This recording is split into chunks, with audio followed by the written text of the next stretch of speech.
الحمد لله والصلاة والسلام على رسول الله وبعد. حياكم الله أيها الأحبة الكرام على مائدة القرآن وفي طاعة الرحمن سبحانه جل وعلا. وهذا هو الدرس الثالث من دروس التجويد برواية ورش عن نافع، وهذا الدرس بعنوان آداب التلاوة.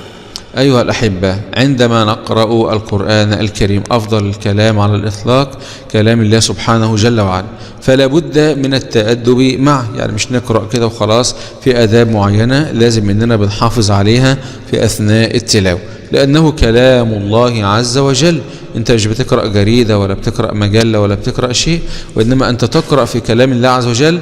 فكلام ربنا تبارك وتعالى له خاصية عن سائر الكلام. ومن هذه الآداب رقم 1، ونجهز كده الكراس بتاعنا أو نسخة الكتاب بتاعنا ونكتب على الهامش ما يفتح الله تبارك وتعالى به في أثناء الشرح، عشان إن شاء الله أنا عايز كل من يشترك في هذه الدورة عندما يشرح بعد ذلك يكون عنده التعليقات اللي ربنا تبارك وتعالى فتح علينا بها كده في أثناء الشرح، ويبينها إن شاء الله تبارك وتعالى لتلاميذه فيما بعد. يبقى رقم 1 الطهارة الكاملة في البدن والثوب والمكان. في البدن يعني إما أن تغتسل من الحدث الأكبر أو تتوضأ من الحدث الأصغر، البول والبراز، مثل هذه الأشياء. يبقى أنت تكون كده إما مغتسل وإما أن تتوضأ، وتكون على الطهارة الكاملة وأنت تقرأ في كلام الله سبحانه جل وعلا. الثوب تكون لابس ملابس أو ثياب طريق بكلام الله تبارك وتعالى. أنا عايزك كده تتخيل لو أنت على لقاء مع أحد من المسؤولين، واحد مسؤول أو واحد مثلا من علية القوم، وأنت على لقاء معه، هتلبس إيه عشان تقابل الشخص ده؟ طبعا أكيد أنك أنت تتجمل بأفضل الثياب، ولله عز وجل المثل الأعلى. يبقى بتلبس ثياب تليق بكلام الله تبارك وتعالى، لأنك بالفعل في لقاء مع الله جل وعلا وأنت ترتل كلامه تبارك وتعالى. والمكان، ما هو مش معقولة هتجلس برضه في مكان فيه نجاسة أو شيء من كده، وإنما المؤمن والقارئ لكتاب الله تبارك وتعالى يتخير المكان الذي يرتل فيه كلام الرحمن سبحانه جل وعلا. يبقى رقم 1 الطهارة الكاملة في البدن والثوب والمكان.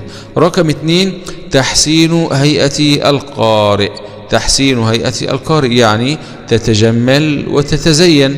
رقم 3 تحسين جلسة القارئ، فيجلس متأدبا غير متكئ ولا مادا قدميه، جلسة فيها تواضع وأنت ترتل كلام الله سبحانه جل وعلا.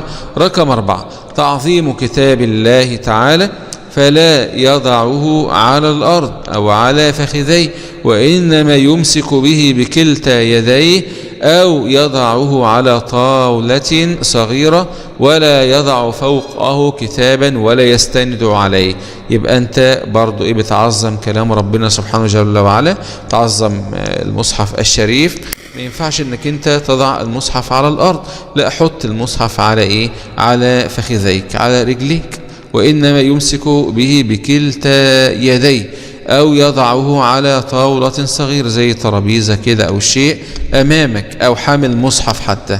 ولا يضع فوقه كتابا، ما ينفعش يبقى المصحف أنت مثلا عينه في المكتبة بتاعتك وفوقه 4-5 كتب، لا، القرآن يعلو ولا يعلى عليه. ده أدب برضو لازم إننا نهتم به جدا. ومن يعظم شعائر الله فإنها من تقوى القلوب.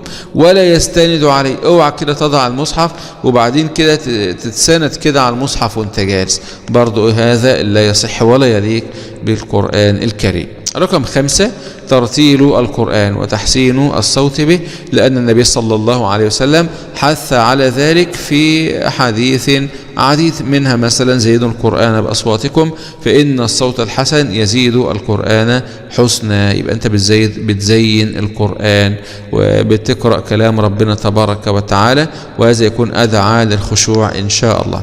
رقم 6 الخشوع والتدبر في آيات الله تبارك وتعالى.